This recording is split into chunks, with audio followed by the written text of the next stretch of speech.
আসসালামু আলাইকুম। শুরু করছি অন্তবাসিনী পর্ব ৫। লিখেছেন নুসরাত সুলতানা সিজুতি। দরজা খুলেছে মারিয়া। ব্যাস, যা হবার তাই হলো। প্রত্যাশিত মুখখানা দেখতেই নড়তে চড়তে ভুলে গেল ছেলেটা। মারিয়া এর সময় ওকে আশা করেনি, অবাক হয়েছে। আজ তো ওর ছুটি, তবে এখানে কেন? তার প্রশ্নবিদ্ধ চাউনি সোজাসুজি গিয়ে বর্তালো সাদিফের চোখের ওপর। চশমার গ্লাস ভেদ করে স্থিরমনি দুটো সেকেন্ডে জ্বালিয়ে দেয় বুক। এই নেত্রদ্বয়, তার জন্যে উপচে পড়া প্রেম, প্রতিটি পড়তে পড়তে ভালোবাসা বিশ্লেষণ করতে না পারার ব্যর্থতা।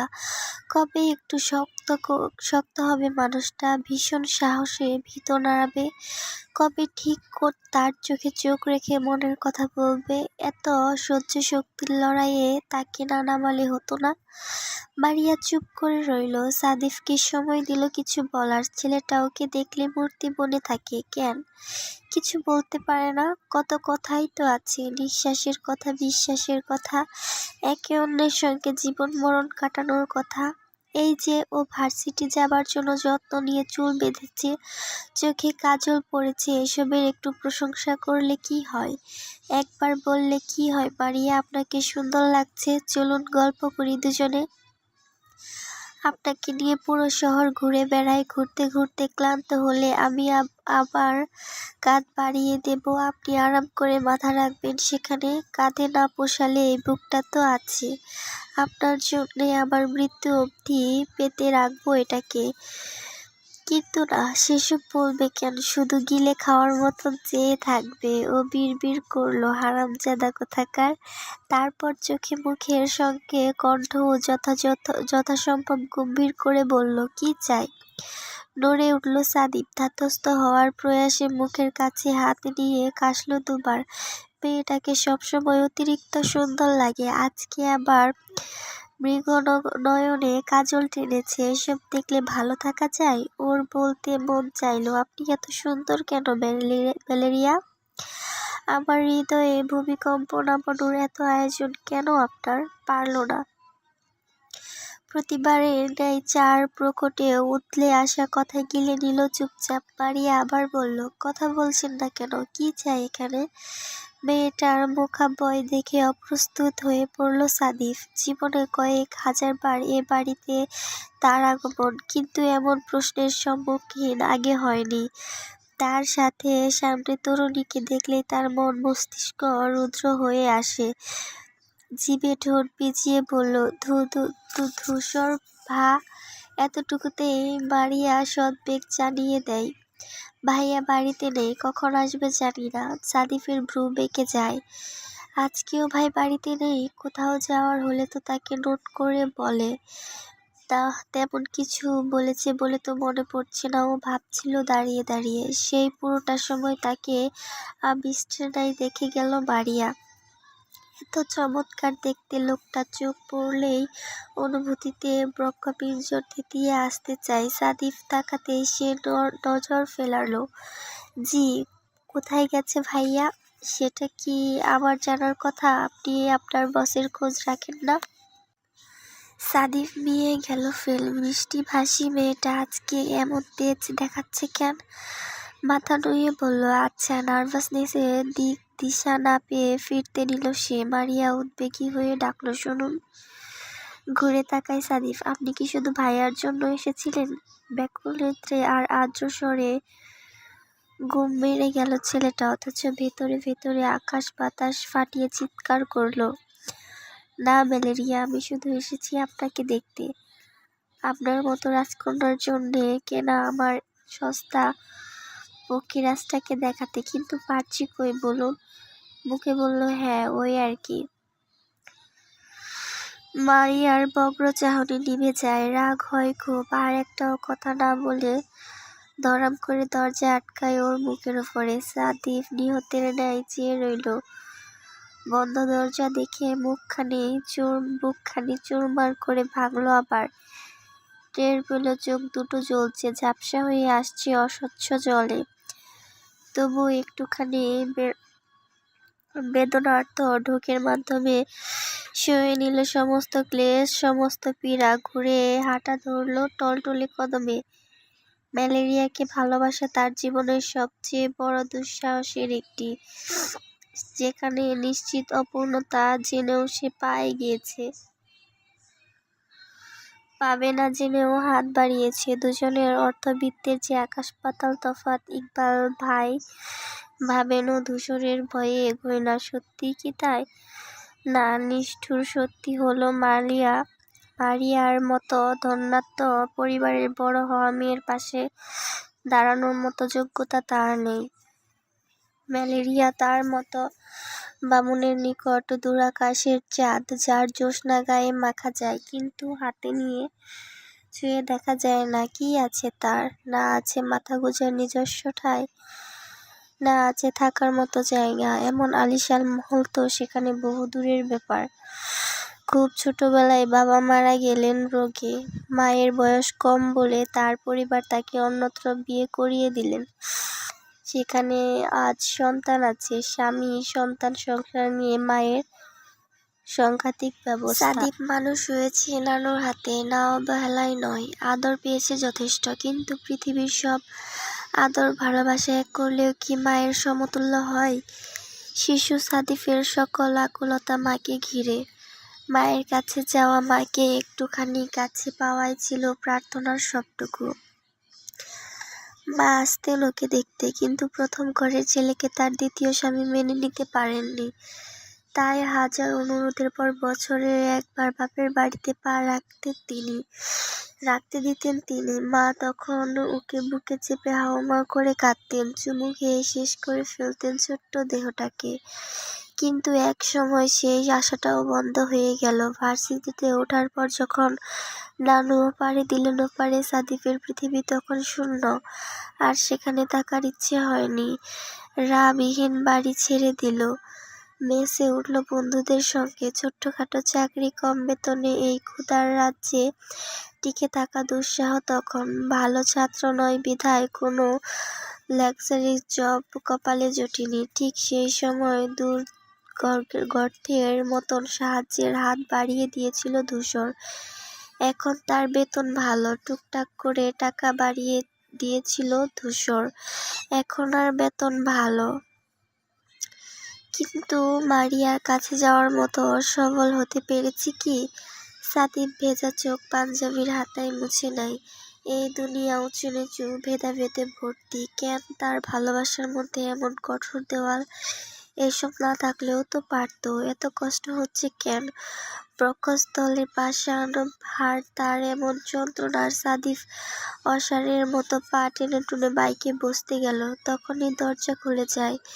বিদ্যুৎ বেগে ডাক ধেয়ে আসে, শুনুন মিস্টার সাদিফ। ও থামল। প্রাণে মিশে যাওয়া গলার স্বর শুনে সিঁড়ির রক্তপ্রবাহ বেড়ে গেল দ্বিগুণ।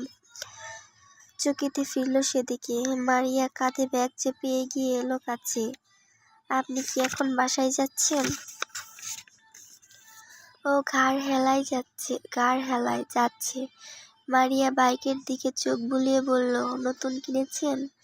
সাদিপ বোকা বোকা চাউনিতে মাথা নেড়ে বলল, না মানে পুরনো। ভালো। আপনার বাসা তো আমার ভার্সিটির রাস্তাতেই। আমাকে কি একটু নামিয়ে দেওয়া যাবে? কণ্ঠ নমনীয় অনমনীয় কোনোটাই নয়। কিন্তু সাদিপ ধাক্কা খেল, বিরাট ধাক্কা। চেয়ে রইল বৃত্তাকার লোচনে। স্বপ্ন দেখছে না তো? ম্যালেরিয়া সত্যি ওর সাথে যেতে চাইছে? হা করে তাকাতে দেখে ভ্রু গুছালো মারিয়া। কি হলো, নেবেন না? সাদিফ ফুঁসে ফেরে, কণ্ঠ ফুঁড়ে খুব বেগে আওয়াজে আনে, জি উঠব। এবারও অল্প উত্তর দিল ছেলেটা। উত্তেজনায় তার মস্তিষ্ক স্তব্ধ, কাঁপছে। হাতে পায়ে জোর নেই। মারিয়া উঠে বসল পেছনে। বাইক ঝাঁকি খেতে সাদিপ বুঝতে পারল কল্পনা নয়, সত্যি এসব। ঠোঁটে বিশ্বজেতার মতন হাসি ফুটল সবেগে। শুকিয়ে গেল এতক্ষণের অশ্রুতে ভেজা চোখ। উল্টো চটজলদি ভিউমিলটা মারিয়ার পানে ঘুরিয়ে দিল সে। অস্থিরতায় একশেষ কণ্ঠে বলল, ধরে বসুন। মারিয়া জবাব দিল না, বসে থাকলো শক্ত করে। সাদিফ তাকালো। সাদিফ ভাবলো ধরবে না হয়তো। সতে হলো সে বসের বিয়ে, বাইকে উঠেছে এই বেশি। পেছনে থেকে তার ফর্সা গালের এক পাশ দেখা যায়, সেদিকে অমর্ত চেয়ে রইল মারিয়া। যে মানুষটা তাকে এত ভালোবাসে, তার সামান্য দরজা আটকে দেওয়ায় কেঁদে ফেলে। এই মানুষটার থেকে আর কত দিন দূরে থাকতে হবে। গ্রীষ্মের শেষ, প্রকৃতিতে বর্ষার ছোট্ট এগিয়ে আসছে ক্রমশ, অথচ মেঘযুক্ত আকাশে এখনো শুভ্রতার ফুল ঝরে। উত্তপ্ত দুপুরে এক সুশীল দৃশ্য গায়ে মেখে কুচিয়ে যাচ্ছে পিউ। রাস্তাঘাটে তখন কোলাহল কম। মধ্যাহ্নের সময়টার দোকানের চাপ চলনাতেই অনেকেই। পিউ এর গায়ের গতি বিশ্রান্ত। কোচিং সেন্টার দূরে নয়, রিকশায় যাতায়াতের পথ। আজকেও রিকশাতেই আসছিল, কিন্তু ভাগ্য খারাপ হলে যা হয়। অর্ধেকটা এসে রিকশার চেন ছিঁড়ে গিয়েছে। চালক ওকে নামিয়ে দিয়েছে সেখানেই। বাকি পথ আসার জন্য আর রিকশা পায়নি। হঠাৎ হাঁটার মধ্যে পেছন থেকে একটা মোটর সাইকেল এসে জোরে হর্ন বাজলো পাশে। কানের কাছে আচমকা শব্দটায় কেঁপে উঠল পিউ। রবিন বাইক ব্রেক টেনেছে, থেমেছে একদম তার মুখোমুখি গিয়ে। কণ্ঠে প্রহসন নিয়ে সুর তুলল, চলেছ একেলা কোথায়, পথ খুঁজে পাবে না কো। পিউ ভ্রু কুঁচকালো, তুমি হঠাৎ এই রাস্তায়? রবিন স্ট্যান্ডে বাইক দাঁড় করিয়ে নেমে দাঁড়ালো, চুল কয়েক উপরে ঠেলে বলল, তোমাকে ফলো করে এসেছি। পিউ হদিশ পেল, মৃতৃষ্ণায় গলবিলের কাজটা তিতকুটে হয়ে এসেছে। রবিনকে সেই কলেজ থেকে চেনে, দুজনের ক্লাস একই, স্বভাবের অতিমাত্রায় অসভ্য বাউন্ডলে। ফার্স্ট ইয়ার থেকে ছোকছোক করছে ওর পেছনে। পিউর বুকের সঙ্গে হাত ভাঁজ করে দাঁড়ালো, সোজা সাপটা বলল, তোমার কি লজ্জা টজ্জা বলতে কিছু নেই? এতবার রিজেক্ট হওয়ার পরেও মানুষ এত বেহায়া হতে পারে? রবিন নিঃসংকোচে জানালো, পারবে না কেন? এই যে আমিই তো হচ্ছি তোমার জন্যে। পিউ দুই গাল ফুলিয়ে শ্বাস ফেলল। পাশ কাটাতে নিলেই এক হাত ছাড়িয়ে বাধা দিল রবিন। রেগে তাকালো ও। কি হলো, এত কষ্ট করে এলাম আর চলে যাবে? আমি কি তোমাকে আসতে বলেছি? সবসময় তোমার বলাই চলতে হবে কেন পিউ? তুমি না বললেও তোমার টানে কিভাবে চলে এলাম দেখো। পিউ হাত উল্টে ঘড়ি দেখে বলল, ক্লাস শুরু হয়ে যাবে। রবিন, নিজে ক্লাস না করো, অন্তত আমাকে রেহাই দাও। ফের এপাশ থেকে যেতে নিলে রবিন এই হাতও বাড়িয়ে দিল। পিউ কটমট করে তাকালো এবার। ও বলল, যখনই কথা বলতে আসি এমন পালাই পালাই করো কেন? কোনো কারণে কি ভয় পাচ্ছ আমাকে? ভয় পাবো কেন? তাই তো, আমাকে ভয় পাওয়ার কি আছে? আমি তো আর তোমাকে খেয়ে ফেলতে আসিনি। পিউর কণ্ঠে তেজ, অসভ্যের মতো কথা বলবে না। রবিন দু হাত তুলে বলল, সরি, আমি ভুল বলে ফেলেছি। আচ্ছা বাদ দাও, হেঁটে যাচ্ছ, কষ্ট হচ্ছে না? আমার মতন একজন প্রেমিক পুরুষ থাকতে তুমি কেন এত কষ্ট করবে বলো তো পিউ? আমাকে অ্যাকসেপ্ট করলে আরামসে বাইকে চড়তে পারতে। বাইক না থাকলেও আমি তোমাকে কোলে করে পৌঁছে দিতাম। বিপরীতে পিউর গরম চোখ ওর উপর প্রভাবই ফেলল না, উল্টো নিস্তর হেসে বলল, এভাবে তাকালে তোমাকে যা লাগে না, you just killed me by the eyes. কিছুক্ষণ তাজ্জব হয়ে চেয়ে রইল পিউ। হাল ছাড়া কণ্ঠে বলল, আমার আসলে তোমাকে বলার মতো কোনো কথাও নাই, গালিও নেই। নিজেকে নির্লজ্জ যাই বলি কম পড়ে যাবে। ও আবার যেতে ধরলে রবিন পা ছড়ালো এবার। এত তাড়া কেন যাওয়ার? আমি এলাম, আর তার একটা মূল্য তো দাও। পিউ মোটা কণ্ঠে বলল, পথ ছাড়ো রবিন, আমার দেরি হচ্ছে। তোমার বাজে কথা শোনার মতো সময় নেই। না ছাড়লে কি করবে? চেঁচাবে? একটু চেঁচাও না পিউ, তোমার কণ্ঠটা এত মিষ্টি, গিলে ফেলতে ইচ্ছে করে। পিউ হুঙ্কার ছুড়ল, রবিন, এখন মাঝ রাস্তায় দাঁড়িয়ে আমার হাতে থাপ্পড় খেতে চেয়েও না। কথাটার আজ গায়ে লাগেনি এমন ভঙ্গিতে হাসল রবিন। থাপ্পড়ের উত্তরে আমিও যদি মাঝ রাস্তায় তোমাকে একটা চুমু খেয়ে ফেলি কেমন হয়? সাথে চোখ টিপতে পিওর বক্ষস্থল ছ্যাদ করে উঠল। এতক্ষণের তেজদীপ্ত চাহনি নিভে এলো সহসা। রবিন বাজে ছেলে, বাবা এই গুলশান থানার ওসি, সেই দপ্তে মানুষের রক্ত চুষে বেড়ায়। এমন ছেলের কাছে এসব কোনো ব্যাপারই নয়। যদি সত্যি এরকম কিছু করে, পিউর বুকের মধ্যে তেড়ে ওঠা অগ্নির সংকেত বলছে আর এক মুহূর্ত দাঁড়িয়ে থাকা ঠিক হবে না এখানে।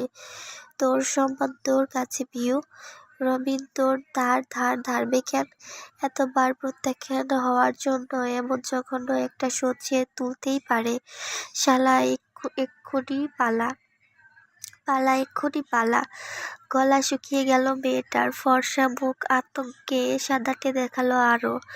রবিনের চোখের মধ্যে ফুলকি তোলা বহ্নি, সেখানে দাগ কাটা পৈশাচিক ভাষাটুকু মেয়েলি মনে পড়তে বেগ পোহাতে হয় না। পিউ ধূর পায়ে পিছিয়ে যায়, এক পা দুপা।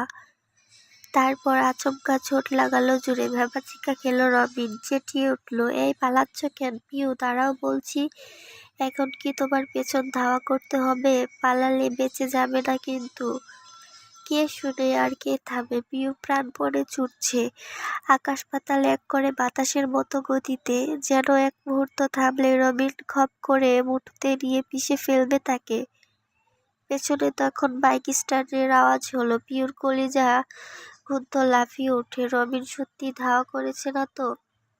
ইয়াল্লা, বাইকের সঙ্গে ওর এ ছোট চিকন পা দুটো পাল্লা দিয়ে পারবে কখনো?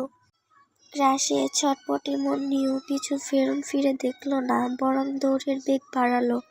হরিণ বাঘের চেয়ে এক পা বেশি লাফিয়ে বাঘের হাতে জব্দ হয় কেবল ওই বারবার ফিরে যাওয়ার জন্যে। পিউ সেই ভুল কিছুতেই করবে না। অমন ঝড়ের ন্যায় দৌড়েতে গিয়েও সাহসা বেগে ধেয়ে এলো বিপদের ধারালো তিল। হুট করে পিউর পায়ের স্লিপারের নিচ খুলে ছিঁড়ে গেল, উল্টে গেল চামড়ার চপল। অমনি খেই হারিয়ে মেয়েটা হুমড়ি খেল ম্যানহোলের উঁচু ঢাকনার সাথে। ব্যাস, একেবারে উচ্ছেন্নের মতো ছিটকে পড়ল সরু ড্রেনের ভেতর। নোংরা ময়লার একাকার পচা জলগুলো স্রোতের মতন এসে নিমিষে ভিজিয়ে দিল তার পরিপাটি শরীর। মাথাটা ঠুকে গেল পাশে শটান দাঁড়ানো এক বিল্ডিংয়ের দেয়ালে। নর্দমার কালো পানির গন্ধ আর এক একটি আবর্জনার সংস্পর্শে গা গুলিয়ে উঠল পিওর। মাঝ দুপুরে রাস্তায় লোকজন তেমন নেই। দুটো তরুণ ছেলে কথা বলছিল দাঁড়িয়ে। পিউকে পড়তে দেখে ছুটে এলো তারা। মেয়েটা তখন কোমর সমান নেমে আছে, ঘাড়েও নোংরা ময়লা লেগে গেছে। ওরা দেখেই মুখ কুঁচকায়, হাত দিয়ে নাক ঢাকে। পিউ মাথায় ব্যথা পেয়েছে, কোনোর দিকটাও জ্বলছে, হয়তো ছিলেছে কোথাও লেগে। পা দুটো কাদায় আটকে লাগছে অবশের মতো। ছেলে দুটোর হাসি আর শরীরী যন্ত্রণায় চোখ ভিজে উঠল তার। জীবনে এরকম লাঞ্ছনার শিকার হওয়াও বাকি ছিল। পিউ ঠোঁট কামড়ে কান্না আটকায়। শরীরটাকে নাড়িয়ে উপরে ওঠার চেষ্টা করে, আবার মনে হলো পায়ের পাতায় যেন পাথর বেঁধে রেখেছে কেউ। এত ভারী লাগছে কেন? সে সময় একজন বলল, একটা দড়ি নিয়ে আয়, ওনাকে উপরে তুলি। পিউ ছেলেটির মুখের দিকে তাকালো। তার চেহারায় চাউনিতে স্বচ্ছ কৌতুকের হাসি। পাশে দাঁড়ানো ছেলেটাও ঠোঁট চিপে হাসছে। সাহায্যের নাম করে যে মজা নিচ্ছে দুজন, বেশ বুঝল পিউ। মাথা নুয়ে বলল, লাগবে না, আমি পারবো। কয়েকজন বয়স্ক লোকও পাশ থেকে হেঁটে যাচ্ছিলেন। পিউর মনে খানিক আশার আলো ফুটল। তারা তো তার বাবার মতো, নিশ্চয়ই এদের মতো মজা নেবে না ওকে নিয়ে, সাহায্য করবে। পিউ হা করে কিছু বলতে যাবে, পূর্বেই একজন পাশের লোকদের উদ্দেশ্য প্রলাপ করলেন, দেখছেন কাণ্ডটা? আজকালকার ছেলে মেয়েদের অবস্থা দেখছেন? নির্ঘাত ফোন দেখতে দেখতে হাঁটছিল আর ট্রেনে পড়েছে। রাস্তাঘাটে এরা এখন আর খেয়াল রাখে না, রাস্তাঘাটকে এদের খেয়াল করতে হয়। নে মজা বোঝ, এবার ডুবে থাক নর্দমায়। বাকিরা যেতে যেতে একবার তাকলেন। দুজন ঠিক বলছেন বলে বলে সায় জানালেন। বৃতৃষ্ণায় মনটা ভেঙে গেল প্রিয়র। কান্নার স্রোত উগলে এলো গলায়। চারপাশে তাকিয়ে মিথ্যে মিথ্যে খুঁজে বেড়ালো বাবাকে। সে ছেলে দুটো তখনও দাঁড়িয়ে। প্রথমজন হাসতে হাসতে বলল, আচ্ছা তাহলে কি হাত বাড়াবো? হাত ধরতে অসুবিধে আছে? পিউ গাঢ় কণ্ঠে বলল, লাগবে না বললাম তো। আশ্চর্য, হেল্প করতেই তো এসেছি। পড়েছেন একে ময়লার ড্রেনে, আবার ভাবও নিচ্ছেন। দেখে তো মনে হচ্ছে কলেজে পড়েন। ইগো দেখি 16 আনা। পিউ ছলছলে নেত্রে নাক ফুলিয়ে বলল, আমি কি আপনার থেকে সাহায্য চেয়েছি? আপনার নিজেদের কাজে জানতো। অপরজন বলল, এই চলতো, এসব তেজ দেখার সময় নাই। চলে গেল দুজন। পিউ দাঁড়িয়ে থাকলো চুপটি করে। উপচানো কোটর হতে চোখের পানি কালিয়ে নেমে এসেছে। আবার চেষ্টা করলেও পড়ে উঠতে পারছে না। পায়ের কোথাও একটা ভীষণ ব্যথা, কেমন টনটনে ভাব। জলের ভেতর তো ঠিক করে কিছু ঠাউর করাও দুষ্কর। মেয়েটার অসহায় লাগছে নিজেকে। এরকম বিপাকে পড়বে জানলে ঘরের চৌকাঠ বাড়াতেও যেত না। সবসময় বাবার বুক আঁকড়ে থাকা রাজকন্যা এমন অচানক ধেয়ে আসা সংকটের মোকাবেলা করতে বড্ড হিমশিম খাচ্ছে। চোখ মুছল পিউ, অথচ উষ্ণ জল নির্বিশেষে ছুঁয়ে দিল কপাল। ঠিক সেই সময় খুব জোরে একটা কালো প্রৌঢ় এসে ব্রেক কষল সেথায়। একদম সামনে বরাবর থামানোর চেষ্টায় হকচকালো কিছু। ঝাপসা চাহনি কাটিয়ে পরিচ্ছন্নভাবে তাকালো। চেনা গাড়িটা দেখতে চোখ তুলল কপালে। এটা তো চিন্তা ভাবনার পাখা মেলার আগেই গাড়ির দরজা খুলে যায়। বেরিয়ে আসে তমাটে গড়নের বলিষ্ঠ সেই যুবক। চোখে মুখে তার আকাশসম বিস্ময়। ভ্রূসন্ধিতে প্রগাঢ় ভাঁজের স্পষ্ট ছাপ। ধূসরের পরে ইকবাল নামল। পিউকে দেখে আর্তনাদ করে বলল, এ কি পিউ? পিউ, তুমি দেখছি ড্রেনের মধ্যে একেবারে নাকানি চুবানি খাচ্ছ। ভুলে পুকুর ভেবে ওখানে নেমে গেছিলে নাকি? পিউ লজ্জা পেল। ঠোঁট টিপে চিবুক নামিয়ে নিল গলায়। কিন্তু কানের পাশে কতক শব্দের প্রতিধ্বনি চলে। টের পাচ্ছে একজোড়া মচমচে জুতো, পাড় পরা পা একদম ওর নিকটে থেমেছে। ফের চোখ তুলে তাড়ল সে। ধূসর কাছে এসেই থামেনি, বরং ড্রেনের ধারে এক হাঁটু ভেঙে বসেছে ও। এতটা মুখোমুখি আসা স্টিলের মতো শক্ত হয়ে গেল পিউ।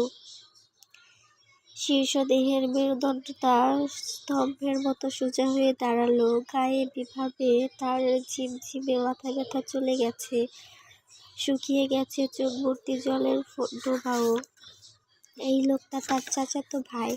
সম্পর্ক না থাকলেও দুজনের গায়ে একই বংশের রক্ত। অথচ আত্মীয় হওয়া সত্ত্বেও আজ অব্দি কোনোদিন কেউ কারোর সাথে কথা বলেনি, কেউ কারো নাম শুনেনি অপর দিক হতে। তবুও চোখে চোখ পড়তেই পিউর লোমকূপে শিহরণ জাগে। ওই যে গভীর চাউনিটা, ওটাই তার কারণ।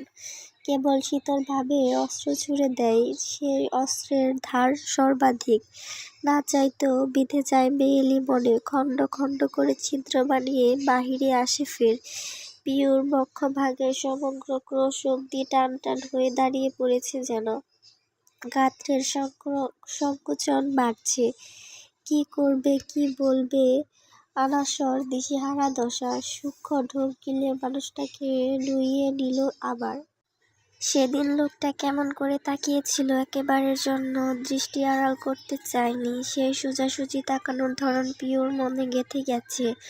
অনিচ্ছায় অহিনায় হলেও বারংবার ভেসে উঠেছে চোখে। ইকবালও ধূসরের দেখাদেখি এসে বসল।